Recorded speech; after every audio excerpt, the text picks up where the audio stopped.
Today I'm going to be talking to Akima Price. And Akima is one of my colleagues, but she also is a very important colleague because she's done some extraordinary work using nature to heal communities. So Akima, I was wondering if you could tell me a little bit about your background and how you got into this healing and nature work. Sure, Marianne. I started in 1991 through a program with the Student Conservation Association that was meant to expose women and people of color to careers in conservation. And to that point in my life, I wouldn't say I was really an environmentalist or had a particular awareness of my connection to nature. As a child, I didn't grow up in a broken place, but we were definitely bordering a broken place. My family kind of left a broken place for a better place, but we were still around broken places. So I had a framework for nature from being a kid who played with butterflies, but I also, saw the outcome of broken places in terms of, folks selling drugs or just a sense of hopelessness about your community. And so it never really, resonated with me, meaning anything. I just thought that was the way that it was. And so throughout the SCA experience, I left DC and went out to Lake Mead National Recreation Area, which is a desert area.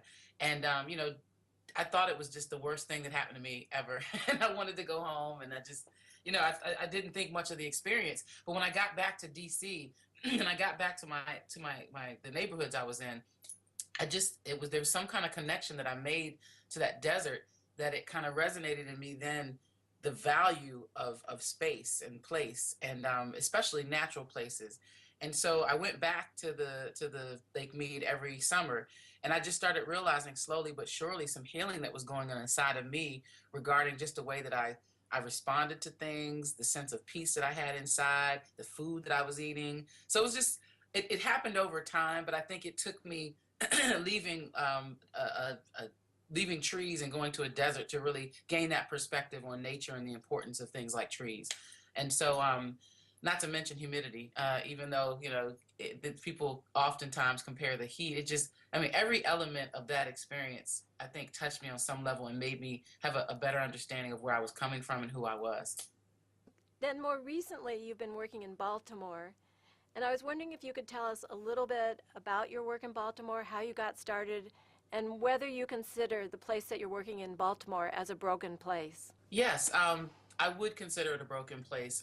Baltimore in general, I think, in my experience, has been one of the toughest cities to sort of just take in, because you can go from a high income area and within a minute be sort of in a be in poverty, actually. I've been on streets where you're at a street light and you're like in the middle of someone's street and people are, dealing drugs on the corner. There's just a sense of brokenness to me in those communities, because it's been going on. It's like cyclical. It's just these cycles that keep repeating for these communities, and Baltimore has just traditionally sort of represented that. And so when I had the opportunity to work in Baltimore, I was excited to sort of test this idea of nature as a medium for healing. I was contacted by a woman, Mary Wyatt, who was at that time heading up the TKF Foundation. And the TKF Foundation specializes in creating sacred spaces in stressed communities and broken places. And they had done a lot of work in Baltimore.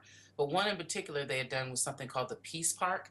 And this was a park that was the funding was requested by a couple that lived in this neighborhood, who wanted to create a safe space in their neighborhood, and a place for neighbors to come together, and a place to grow, and a place to basically commune with nature. And so they got the grant, they built the park, but they were still having trouble getting folks to use the park, and or just kind of use it in a positive way. I think there was a lot of drug dealing going on in the Peace Park and so forth. So when I partnered with the families, it just began sort of as an idea of, I realized that before they could do anything, they needed to sort of strategize around who the stakeholders are in that park, in that community. And so, ironically, while we were in the process of trying to figure that out, there was a shooting in the neighborhood, and a couple of folks had previously died as a result of health issues and so forth. So the weight was kind of bearing down on my partner, and she kind of lost a little hope around the work we were doing. And I said, well, wait a minute, this might be a really unique opportunity for us to bring folks together, because the one common thing that everybody in that neighborhood could relate to was they were grieving. And so we decided to do an event that was about a celebration of life, and a celebration of community. And so we invited folks out to the Peace Park. We were going to do some grilling because food always brings people out. And they had a garden bed that they wanted to reconstruct in honor of the people who had passed. And so they also have these prayer flags in the park. And so we were going to redo the prayer flags to be more reflective of sort of, the community now and the kids, because the park has been there for a little while. And I have a dear colleague of mine who I used to work with back in the 90s, who was originally sort of somewhat of an adjudicated youth that I started working with. And we used raptors with this group where we were training them on how to use these rehab birds. And so fast forward now, he's a black falconer. And so I'd love to bring Rodney into this mix because Rodney is from a broken community and Rodney gets it. So Rodney was sort of, I think, the key piece that got everybody to come out that day. We were very intentional about putting his picture on the flyer so that folks would see that he was an African-American male with a bird. So the day that it came, we were setting up. The park is, again, at the end of the corner. And there was this drug dealer who had moved into one of the homes where one of the deaths occurred. And he kind of pushed his way in there and was starting to push drugs out of the house and inviting some of the younger boys to run drugs for him. And so, he had become a fixture in this community that made people feel unsafe. And so that day, secretly, my intention was to have Rodney meet this guy and connect with Rodney because Rodney had sold drugs as well. And so I recall we were coming out of the car and we were walking to the park, and these guys are standing on the front porch, trying to look tough. And Rodney walks by with this bird, this hawk. I think it was a Harris's hawk. No, it was a falcon. It was a falcon. And as he walked by, the guys tried to keep their composure, but you could see that they were kind of looking at this bird like, is this guy carrying a bird? And so as Rodney walked up, he kind of greeted the boys, and we got to the corner. And it was a great turnout that day. And by that point in the day, we had maybe about 60 people, mainly kids. But over the course of that next hour, those guys that were on the corner started walking up into the park. More folks were coming over from the housing project across the street. And by the time we ended up, we had about 100 people. And 60 of them were adults and 40 were kids. And so we engaged folks in the rebuilding of that garden bed. And a lot of people were anxious to get their hands in that dirt. We had elders, young folks, black, white, Muslims, Christians, like all these people coming together and working on this garden. And I think the motivating piece for people was that they got the opportunity to there was like little blocks that we were putting onto the garden bed where people could leave a memoriam for somebody. And so people were really excited about the opportunity to be able to have their loved ones' names embedded onto that garden bed, again, behind the work that they had just put their time into for putting these flowers in and growing it. We asked the drug guys to be on the grill. And so, everybody had a role that day. And Rodney did a separate section where he did one-on-one conversations with people and he introduced people to the birds. And it was to me, it was an amazing feeling because everybody just to me, it seemed like everybody felt safe. Folks were talking to each other. People had brought out their own chairs and just kind of set up in the garden. And the key thing about that day, we had a young pastor from a nearby church come over, and we had everybody hold hands in a large circle, and mainly the adults. And we went around, and one by one, each person stated the name of somebody that they lost, and it just was magic because everybody spoke, and just holding hands for that long. It was just amazing. To me, it was a transformative experience.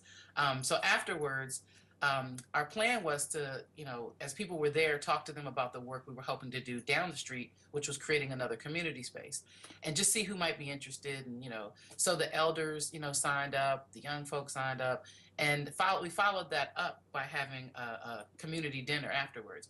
And there was a little bit of time between that, and we were a little concerned because the drug guys started using the park more, and they weren't necessarily selling drugs. They were just hanging out in the park.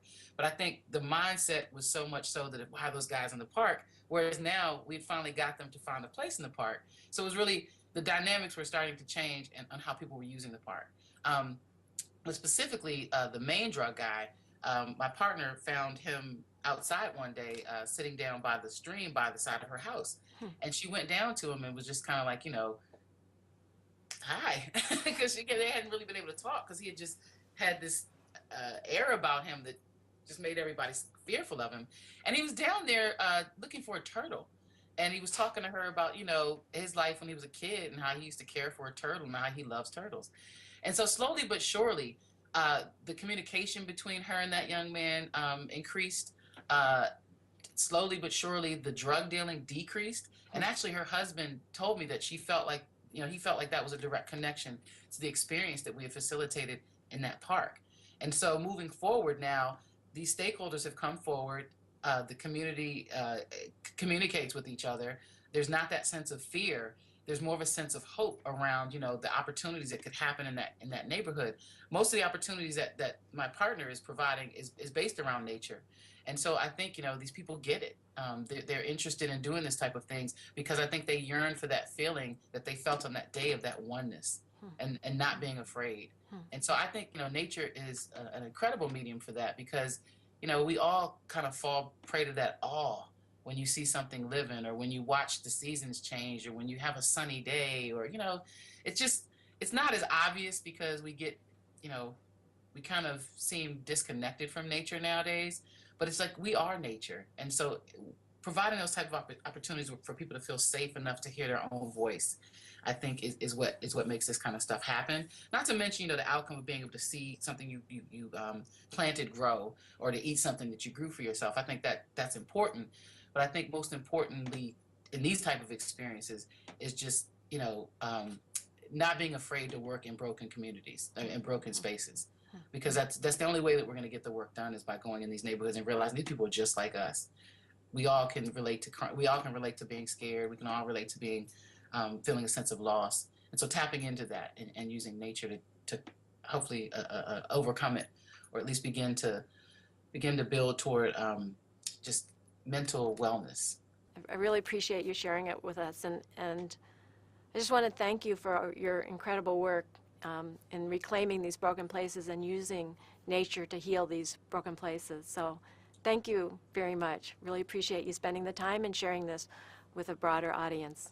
Well, Marian, thank you for leading the way. I think, this type of tactics are often overlooked. It really just becomes about the number of trees, and people don't think about the time and just the opportunity for somebody to care for something. That's another thing I've noticed was just in like a project in New York where we were trying to get these people to care for these trees. And it wasn't until we gave them the opportunity to adopt these trees in honor of somebody that died that it connected for them. And we also assume that people know how to care for things. You've got generations of people who have not seen care modeled. And so that's another opportunity within nature is it gives you the opportunity to be a nurturer and care for something. And it's transformative. I've seen it. I've seen it happen. And we actually got more people to care for trees in that it was a housing project than we had in any other housing project. Just because we offered them the opportunity to honor these people and care for these trees and honor people who have died. Well, thank you, and your work is really transformative also. So thanks so much for sharing it and just for continuing to do what you do. And I know it's not always easy. Thank you.